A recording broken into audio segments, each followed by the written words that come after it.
Sex dolls. It's the nothing personal word of the day. Yes, I'm saying it. Big discussion today whether or not that could be the word of the day. How could it not be? It's sex dolls. South Korea has a football club. It's called South Korea's FC Seoul. FC stands for football club. Seoul stands for South Korea, city in South Korea. Well, their football club got fined $82,000, which is like 17 trillion South Korean schmickschmackers, because, quote, they damaged the prestige and integrity of the league for using sex dolls as mannequins in the empty stands with advertising of the adult manufacturers. Of course, the people who run the club said, sex dolls? Sex dolls? Those aren't sex dolls. Those are mannequins. Oh, wow. That mannequin looks a lot like, wait, who ordered these? Where did they come from? Oh, heavens, I am so sorry. Okay, this is major. When you are in Asia and you make a mistake like this, you're going to lose your job. You are going to be shamed forever. So a lot of these leagues with no fans, they're trying to put in like mannequins, or they're putting in cardboard cutouts. And in South Korea, FC Seoul decided they were going to put in dolls with ads. By the way, you got to raise revenue. I'm all in. Except there's a clause in the lease for FC Seoul, where they play, that says you cannot advertise any sort of sexually deviant companies. We had that in Pro Player Stadium with the Marlins. Marlins Park, our deal with the county and the city of Miami-Dade and the city of Miami, respectively. We could sell naming rights and keep the revenue, which we were never able to do, but we had to it couldn't be a tobacco company. It couldn't be anything sex related. I wanted to call on all the strip clubs here in South Florida. They got extra cash. They used to, at least. They'd be good sponsors. Remember, Bang Brothers actually wanted to name the American Airlines Arena where the Heat play. They're a porn company of some sort. So what happens is you order these mannequins and they come and you put them up. And how is it possible that no one noticed that these mannequins had holes in all the right places? Yeah, well, you didn't see it? You didn't possibly see it until it was noticed by the authorities in the league. I'm not getting, the story doesn't smell right. Now, is it the end of the world? Is it funny? It's not offensive. It's not that they were engaging in sexual activity. This wasn't like some sort of Ex Machina Part 2. I hope I said that right, Coco. We just talked about it before the show, and I completely forgot. Is it Ex Machina? Is it Ex Machina? Is it Ex Machina? All I know is it's Alicia Vikander. It's Ex Machina. I got it. It's not as though it's that. There's no AI. It's not like the movie with Bridget Monahan and Will Smith. It's not Hitch. It's called I, Robot. It's not like that. These are dolls, and you're making it, I don't know why. If you have to do baseball or football or any sport in front of no fans, do you think the athletes will look in the stands and see mannequins or robots or sex dolls and say, oh, I'm going to play harder now? Or, oh, I'm really going to go after that ground ball in the hole. Oh, I'm definitely going to take this guy 1-on-2 because we got some robots in the house. Come on. It's completely ridiculous. Even if So now that we're in, I must say, so we're in the pandemic, and I'm doing this not from the regular studio at CBS Sports HQ. This is the home studio in the glove chair, me and Wilson from start to finish. And the way it works is I have a soundboard and I've got an earpiece, and Coca talks in the earpiece. He writes on the document. We've talked about it. And every once in a while, he'll write something that's just quite funny. And he wanted to know whether or not players with machines, robots, sex dolls, or something, will that make him play harder? And the answer is no. As a matter of fact, it's totally irrelevant. Literally. FC Seoul, $82K. Sex dolls. So what do we do if you can't get fans, but you really need fans to make the numbers work? How do you do that with social distancing? There are leagues, teams, commissioners, conferences in college. Everybody's asking the same question. Restaurateurs, spas, casinos, cruise ships, every industry you can think of. They're all doing the same thing right now. They're trying to figure out, how do we reposition and reorchestrate our spaces so that we can have the most people in and get back the revenue that we've lost because of the pandemic. We're down 80%. We got to start making that up. How long will it take? Those are the financial models we're doing. And do we have the runway and the cash reserves or the debt capacity in order to finance our business until we can get 100% capacity back? Colleges have a very interesting problem right now. You're seeing students who are beginning to be asked to come back. Labs are opening, libraries are opening. Fall classes look like they could happen, but in a reimagined collegiate life. Student athletes being told they can come back maybe even June 1st to start practicing, getting ready. Different conferences, different presidents, different athletic directors have different views on this. And we heard from Gene Smith yesterday. Gene Smith of the O, I just put up, if you're watching this, I did the U. That's University of Miami. This is, I'm putting my fingers like the Vulcan, except taking away the two middle fingers and putting my thumbs down. I think that's U of T, the Texas Longhorns. The U is University of Miami, but I think the Ohio State may just be an O. I'm putting my fingers over my eyes in a circle. Anyway, Ohio State AD Gene Smith, he said, we need football and we're ready for it to return.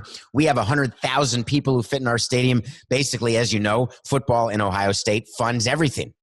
We've talked about the fact that sports will have a problem in college because if the funding does not come from football, those sports will dry up like a desert. So they redesigned the Ohio State football stadium in their minds, and they said that we think we could have 20 to 30,000 fans in the stands, not the hundo. So I started thinking about the math of that and how a ballpark would look where you can have 20% capacity, 30% capacity. He's obviously basing that where restaurants can have 25% capacity right now. I was thinking about Broadway plays and Broadway theaters, how you actually can distance people in a seating section, how you'd have them come into the stadium, leave the stadium, where they would sit so they'd be distancing 6 feet apart. Maybe you have them sit in groups of people. They're with families, but in college, you're not with your family. It's alums who come. It's parents of students who come, but they don't sit with the students. Students are in the student section. None of them are families, but I assure you they're living like families. It's hard to social distance in a fraternity. There's not going to be Zoom fraternity parties on campus.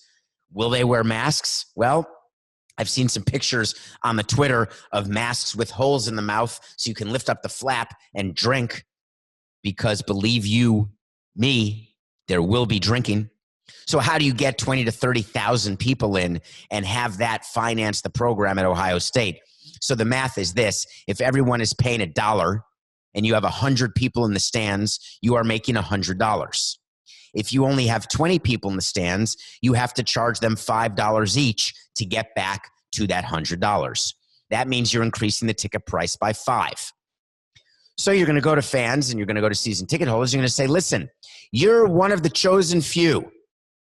We want you in the stands. We are offering you tickets to come back to Ohio State football games. You're going to be one of the 20,000 people in our 100,000 seat stadium, but you're going to have to pay 5x your ticket price. So these tickets used to be $50. They're now $250. Are you in? Well, what about 125? Well, if you go to 125, then we need to find a way to get 50,000 people in. All of a sudden, you're seeing the math problem.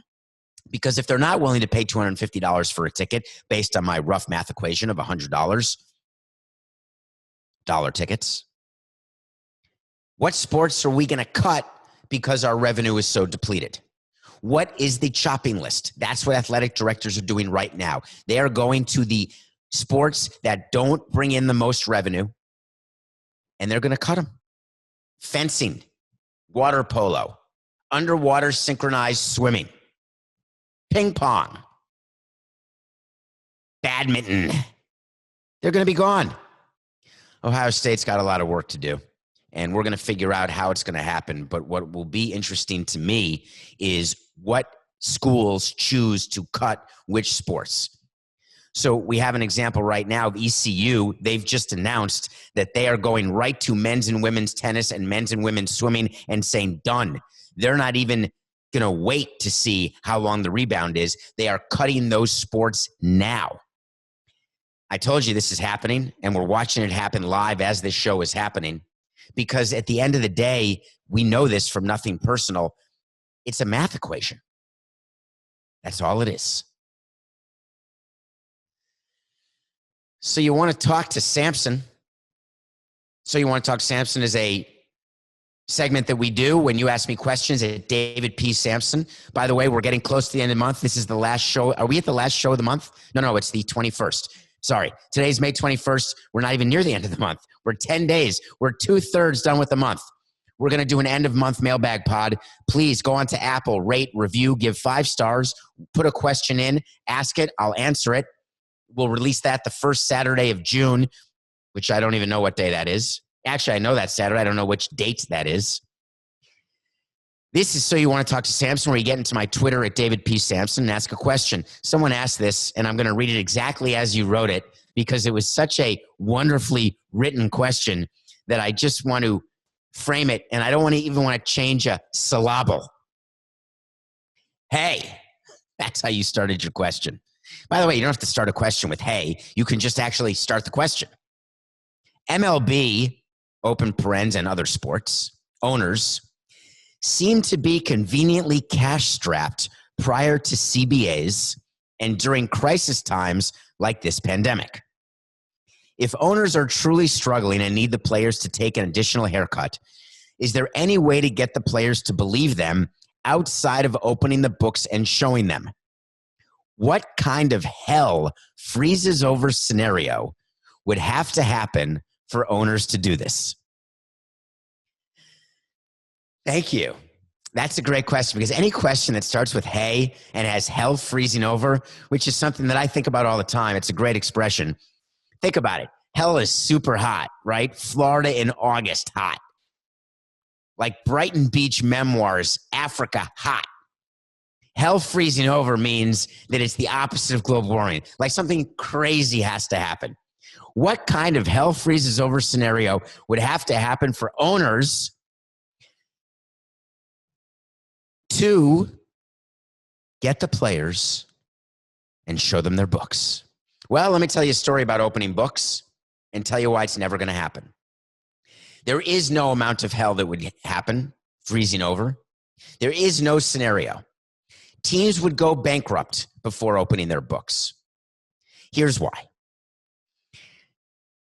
The financial documents of a baseball team, like any business, are incredibly difficult to understand.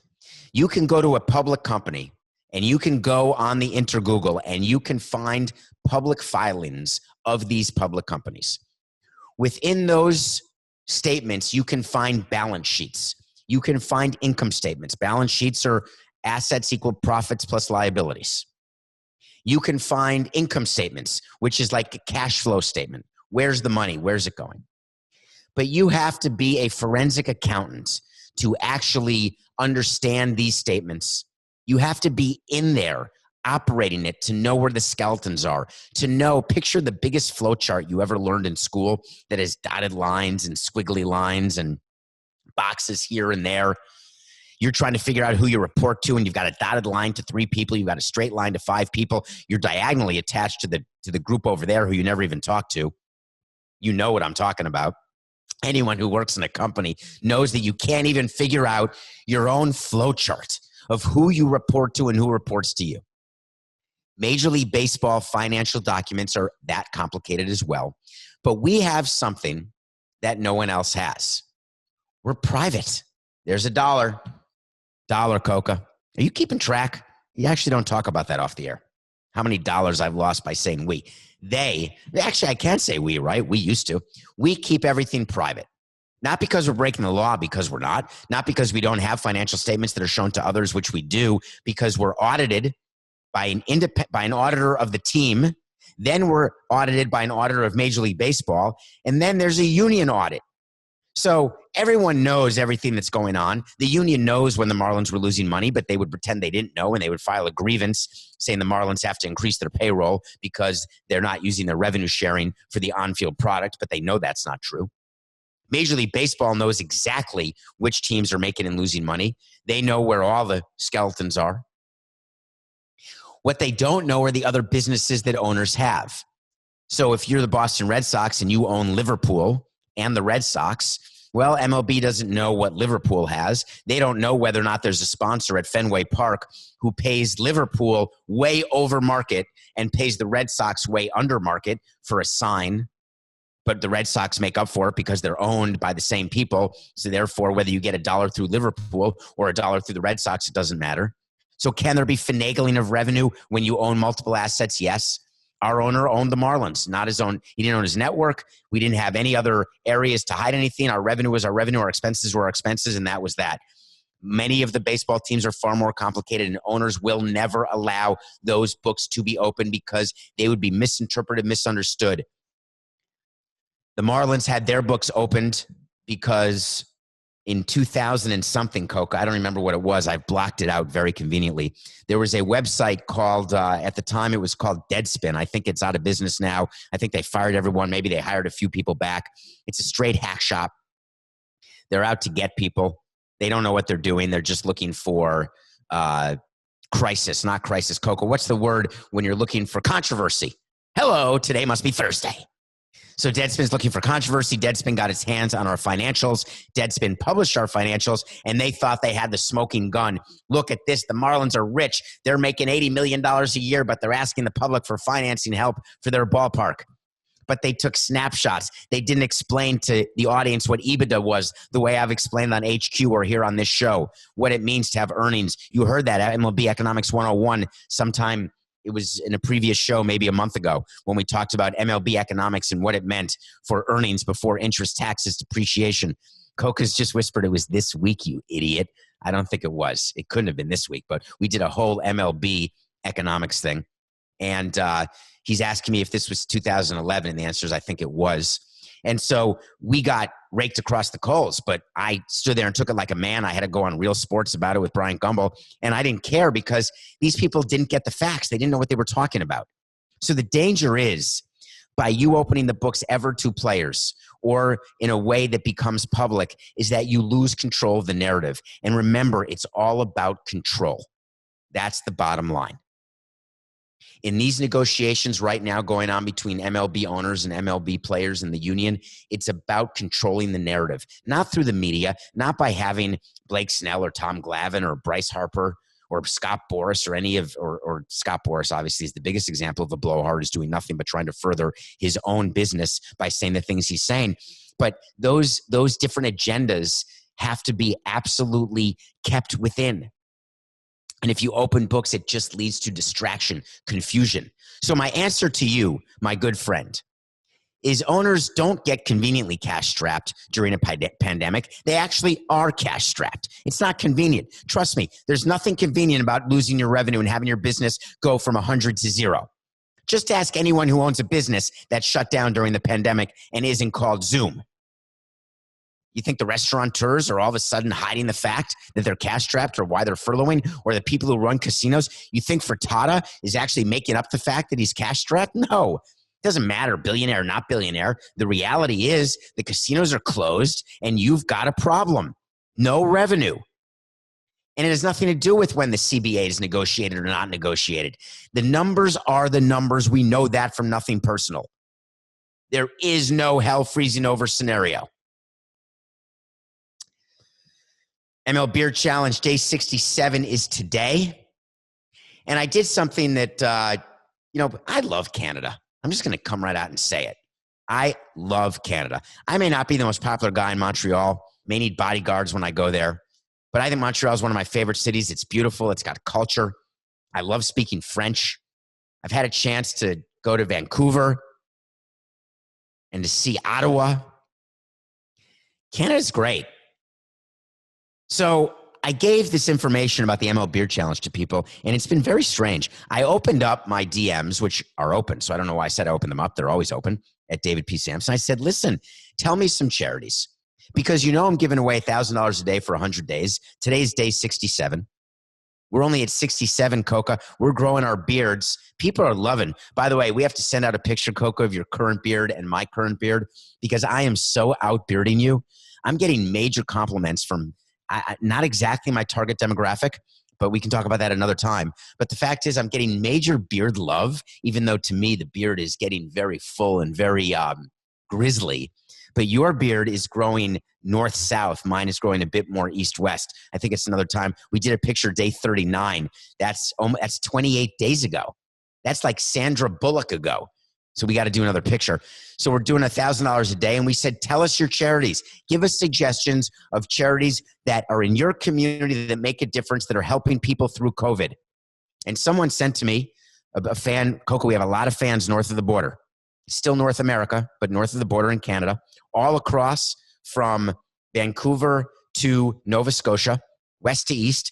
Someone sent me something from Edmonton saying, listen, you did MLB, which we did, all 30 MLB teams. You did the NBA. Yeah, we went through all the NBA cities. What about hockey? I said, all right, well, yeah, I don't know that I want to do all of hockey, but I'm definitely willing to think about cities in Canada. So he sent me Edmonton. And you know what? You had me at hello. He wants me to give $1,000 today to the Edmonton Oilers Community Foundation, and we're going to do it. He said the Edmonton Oilers, great hockey team, they're getting all riled up to come back because they're going to be playoffs in Edmonton, or is it Vegas, or is it Disney World, or is it Texas? Either way, Edmonton's getting ready. They have a community foundation that is doing great work, so $1,000 is going toward it. Edmonton Oilers Community Foundation, thank you for the suggestion. Follow me on Twitter at David P. Samson. Get into the DMs and give me your charity suggestions, and we may just choose them. Thank you. MLBeard Challenge, day 67. Touching my beard. Can you hear the beard on the microphone yet, by the way? It's so long. That actually feels super good. I'm playing with my face. Beards are not a good thing to have when you're not supposed to be touching your face. I don't touch my eyes. I don't touch my mouth too much, but I haven't even done any trimming to the beard. So what's happening now is I literally have lost my lips. I've become, I don't know, what animal is that when there's no lips? Pretty soon I'm going to have to talk like this, Coca. Okay, I watched a documentary that we're going to talk about. Watched it yesterday. I'm still watching movies, TV shows. We review one every day. I watched something that I didn't know whether I'd like. It came highly suggested. It's called Fiddler, A Miracle of Miracles. Fiddler, A Miracle of Miracles is a documentary from 2019. You can find that on Amazon Prime right now. It's about the making of Fiddler on the Roof, the Broadway play that starred Zero Mostel that came out in the 1960s. It was then made into a movie. Who played the lead character, which I'm totally blanking on? How can that be? Sevilla. It was Zero Mostel on Broadway. In the movie, it was Tupple. Now, most people say Topol. Most people may know Topol from the movie A View to a Kill, the James Bond movie where he helped out Roger Moore, who was James Bond. Or no, it was For Your Eyes Only, not A View to a Kill. For Your Eyes Only. Topol was in it. You may know the name Topol when in Notting Hill, Hugh Grant was talking in his bookstore to his assistant. His assistant said he had a celebrity sighting, and he thought it was Topol, but it likely wasn't. So Fiddler, A Miracle of Miracles talks about how you get a play musical called Fiddler on the Roof and how it became the single most popular play musical of all time. I learned so much about Fiddler on the Roof, and obviously I'd seen it, and I've seen the play. I don't know, I've seen the play somewhere. Do you know that Fiddler on the Roof, the play, until the pandemic started, every day for the last 50 years, somewhere in the world, there's been a production of Fiddler on the Roof. Fiddler on the Roof is about an Orthodox Jewish community in the Ukraine, and it's about arranged marriage. It's about a father with his daughters. It's about poverty. It's about hope. It's about despair. It's about tradition. You know the songs. If I were a rich man, beetle, beetle, deedle, beetle, deedle, deedle, deedle, bum. All day long I'd beetle, beetle, bum. You know these songs. they don't just apply to Orthodox Jews. When you see in this documentary that they do Fiddler on the Roof in Bangkok or in Japan or in Europe or in Austria or in elementary school or in high school or in college or on Broadway, and every single person interviewed says Fiddler on the Roof is about me and my people, it got me thinking, and this is my little spiel about Fiddler on the Roof. When you're closed-minded because you judge a book by its cover, you actually are stopping yourself from learning and stopping yourself from feeling better about being part of a group. We all crave to be part of a group, part of something. That's why we want to make a team, why we want to root for a team. It's why we want to watch sports in a group and not here on TV alone in a pandemic quarantine. It's why you want it to be not the last pick in a playground pick during recess. It's why you want to make an athletic team, or you want to be cast in a play when you try out. It's why you want to sit at the cool table or the not cool table. You just want to sit at any table in elementary school, in high school, in your lunchroom at work. We all want to be part of something. And if you immediately dismiss being part of a group because you don't understand them, think about how limiting that is. And I'm not talking about being part of a group that spews vile, racist hatred. I don't want to be part of that group. I'm going to learn about all the groups, and I'm going to have complete contempt and disdain for certain groups and purposefully not want to be a part of it and spend every waking minute of my life trying to get everybody else not to be a part of it too. But I'm not going to judge any group until I understand it. What's the purpose of the group? What do you guys do on a Friday night, Sunday night, Tuesday afternoon? Why do you believe in what you believe in? And then I'll make my own judgment. Many people think Fiddler on the Roof is just Orthodox Jews. What do I have to do with that? I don't even know any Jews. I don't even know any Orthodox Jews. I see on Netflix, it's called Unorthodox. Is that what it is? Fiddler on the Roof is not about Orthodox Jews at all. That is merely the pulpit. That is the pod through which the brilliant writers of the play, writers of the book, the lyrics, the music, that is what they use as their vessel to get this story out. And it is a story about people who are just trying to get through it. If you've never seen Fiddler on the Roof, I really think you should see it with your kids, with yourselves, with your significant other. Once you've watched Fiddler on the Roof, please watch this documentary. It's called Fiddler, A Miracle of Miracles. And the miracle is, as Jim Carrey would say in Bruce Almighty, is that when you watch Fiddler on the Roof, we can all be the miracle. Well, I was talking about judging a book by its cover, and that is something that too many people do. There's too much racism. There's too much misunderstanding of why people do what they do based on what they look like, what they sound like. I'd rather judge people on what they act like, what they're made out of. We talked last week, again, Coca, I may be screwing this up. It could be this week. It never boggles my mind, my lack of understanding of time. We talked about the NFL and their diversity rules and what they have in the Rooney Rule. The Rooney Rule is named after the former owner of the Pittsburgh Steelers.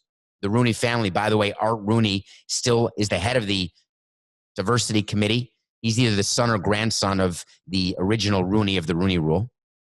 By the way, Rooney Mara is having Joaquin Phoenix's baby. Do you know why Rooney Mara is called Rooney Mara? Because she's part of the Rooney family, as in the Steelers, and the Mara family, as in the New York Giants. Rooney Mara.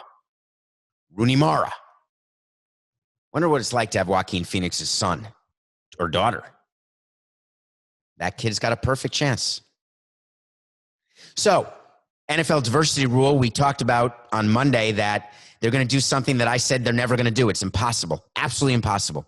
They are going to award higher draft slots to any team which hires a diverse general manager or coach. General manager, you get to move up 10 spots. Coach, you get to move up 5 spots. You get to move up spots in the draft. We went through what it meant, and we told you that you need 24 to 32 votes to make this happen. It's a non-starter. We told you that it's embarrassing. It's tokenism at its greatest. You're supposed to hire people because they're good. You can't hire someone and make them think that, wow, you were hired because we got a higher draft pick. Well, word came out. Guess what? NGTH. Not going to happen. They didn't even bring it to a vote. Let me explain what that means. Baseball does this. NFL does this too. When you read about something that is not brought to a vote, that you had read rumor that had been leaked, what football did is they leaked the possibility of this new rule. They floated the trial balloon. They were canvassing the 32 owners. The 32 owners were paying attention to their constituents. And Roger Goodell, the commissioner of the NFL, saw that he did not have the 24 votes needed to pass this agenda item. So instead of putting it to a vote and having it fail and then having people say, who would vote against diversity? Which owner? Which 70-year-old white owner voted against this? No, you can't do it because Roger Goodell knows better. And so does the commissioner of baseball and every other sport. The only time we put something to a vote is when we know what the vote's going to be. So the NFL did not even put this to a vote because it was going to lose. But they weren't able, intelligently so, they weren't able to leave an owners meeting, however virtual it was, with no update on how they're going to handle the Rooney Rule and making it stronger and more important and longer lasting. So they had to announce something. So the NFL announced that here's what we're going to do. We used to make it that every team had to interview one external candidate, diverse external candidate for head coach. But you know what? We're going to make it 2. I'm putting my hands together in the celebratory way over my left and right shoulder, clasping my arms together in the victory salute. We are doing something great for diverse candidates. We are going to get 2 hired for every opening. Not 1. That's 100% improvement. And now you must interview a minority candidate for front office positions, coordinator positions, and GM. And that means like CFO, Chief Financial Officer, Chief Marketing Officer, Chief Operating Officer, Chief Executive Officer, Head of Human Resources, Chief. People call that now People Chief or Chief of People. It's a human resources person. So that's the strengthening of the Rooney Rule, where they make it so we now have to interview that's $1 because that's not even $1. It shouldn't be $1 because I was never a they in the NFL. I was a they. I was a we in the MLB. So I can't be a we in the NFL. I never was. So it's we, they, interchangeable. I feel like I'm having pronoun issues. You know, right now, there used to be his and her. Now people can choose to be looked at as they. I'm fine. It's his, it's her, it's they, it's them, it's he, it's her, it's him, it's she. I don't want to offend anyone. There's a grammar issue that now you have to use they where it really should be singular, but they can be singular because it's referring to a them. It's all fine. I'm not in one way saying that I'm against someone, saying I'm not a him, I'm not a her, I'm a they. Don't look at me as a him or a her. Look at me as a they. I'm good. I'm just saying it screws up my grammar. So 1 candidate will be interviewed. Football has 4 minority head coaches, 2 minority GMs out of 32. Let's say the math is as follows. Let's say African Americans make up 25% of the population. Let's say Hispanics make up 25% of the population. Let's say Caucasians make up 25% of the population. And let's make up that Asians make up 25% of the population. We'll just choose 4. Asians, Caucasians, Hispanics, and blacks. So are we trying to do the math to make it exactly representative? So that means in 32 teams, you'd have 8 white head coaches, 8 black head coaches, 8 Hispanic head coaches, and 8 Asian head coaches. If we're going to do straight line math, that's what it would be. I always had a problem with that. I never had a problem running a team dealing with the C-League rule. I never had a problem dealing with any rules related to diversity because we were always interviewing diverse candidates, except I looked at diversity in terms of diversity of knowledge, diversity of experience, diversity of what you can bring to the table to help me win more games and make more money and increase the asset value of our team. I didn't look at color or nationality. I didn't try to get a higher draft pick. I wouldn't hire someone to try to get a higher draft pick. I wouldn't hire someone simply because I wanted to be part of a statistic or get a better grade in the diversity grades that are happened. In Miami, we were a slam dunk to get a good grade because, we're right now in Miami, as you know, Hispanics are the majority and Caucasians are the minority. But I had a business to run. I don't want to be told who to hire and in what percentage. But I have the mentality that many of the older white owners don't have. The mentality is hire the best. It doesn't matter if it's a he, her, they. It doesn't matter age, pedigree, education, color, none of it. Sexual orientation, none of it matters because I have tunnel vision of success. I don't care what you do off the field. I would say this to players all the time. I literally don't care what you do. Don't get arrested and don't get hurt. Those are my rules. It's sort of two simple rules to live by. I need your body to perform 162 times a year. And don't screw around during the off season because spring training starts soon. Don't get hurt. Don't get arrested. What does color matter?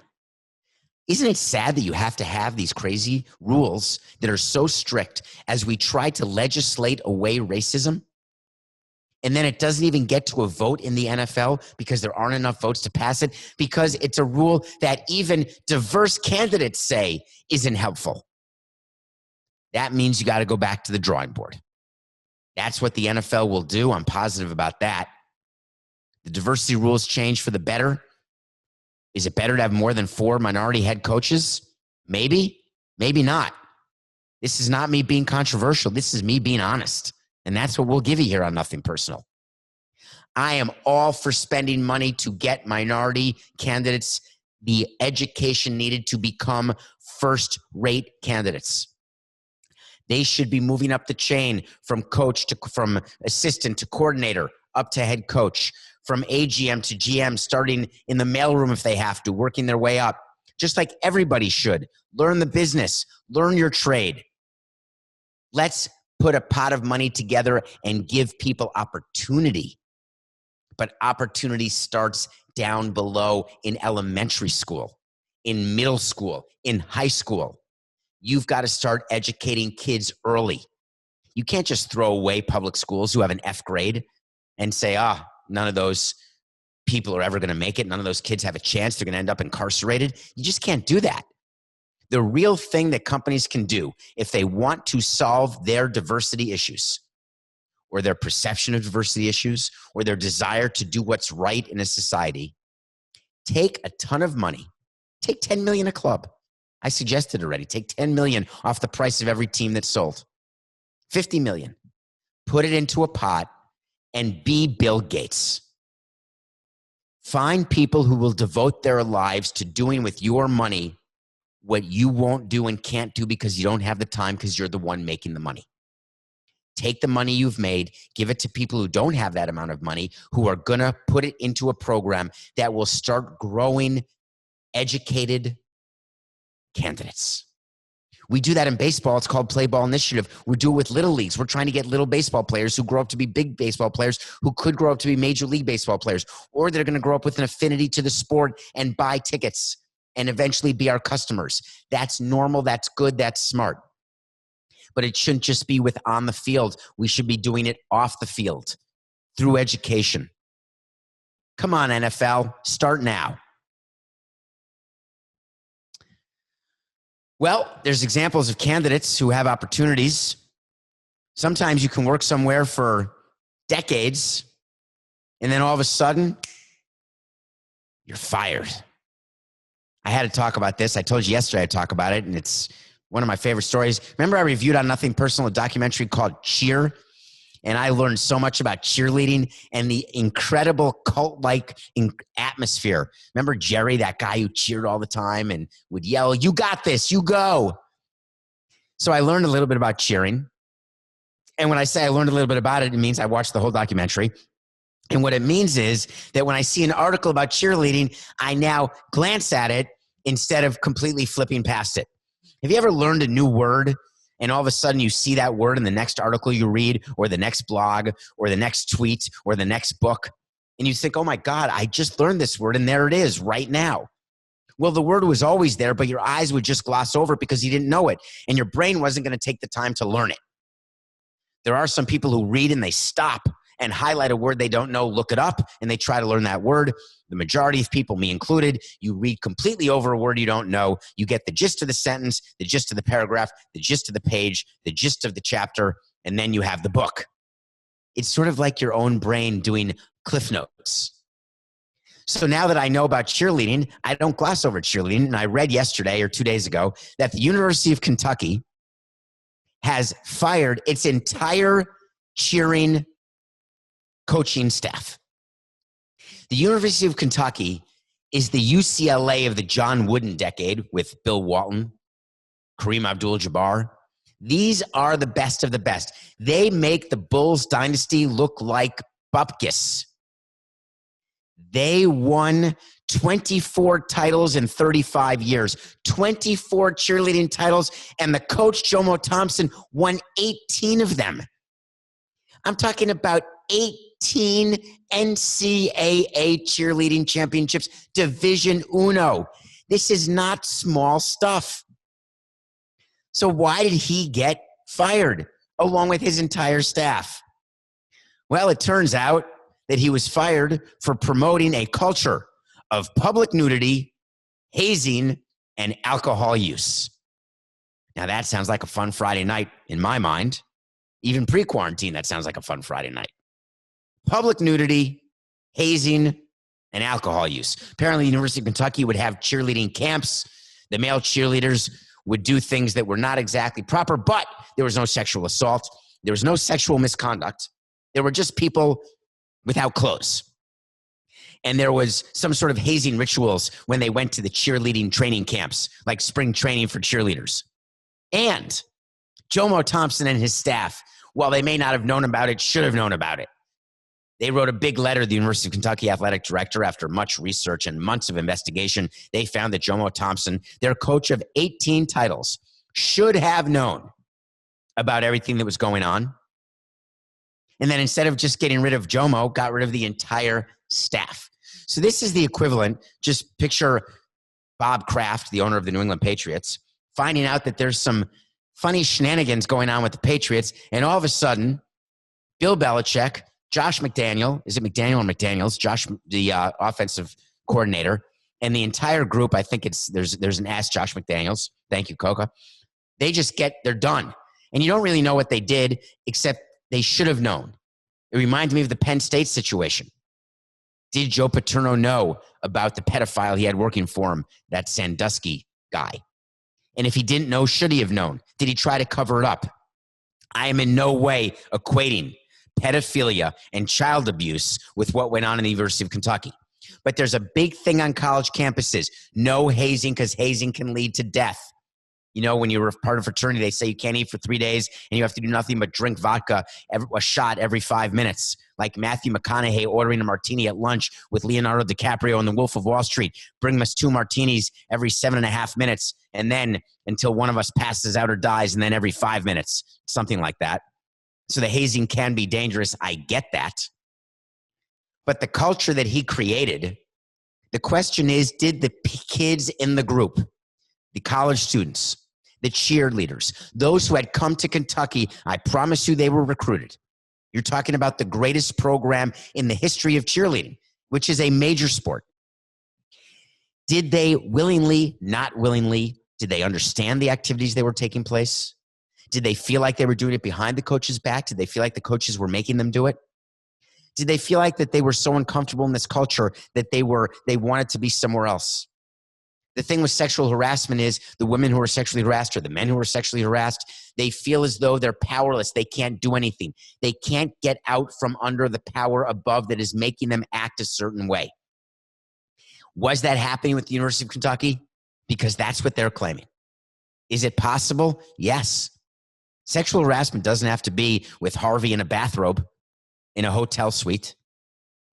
It doesn't have to be in an office setting, in a meeting where you touch the thigh of a he, a she, or a they. It can be when you want to be part of a team. Just like we said in the beginning, you want to be part of something. You trained your whole life to be part of something. You become part of it, and then you learn about its underbelly.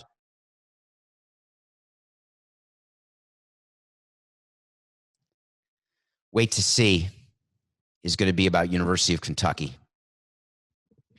Jomo Thompson will get hired back. He did not leave after 18 championships in a way that will cause him to be permanently fired. We'll talk more about this, but wait to see. Jomo Thompson will get his job back, but rules will change. They will sit him down. They will go through his behavior. They will explain what has to happen now. And they will look right in his eyes and say, Jomo, this is business. It's nothing personal.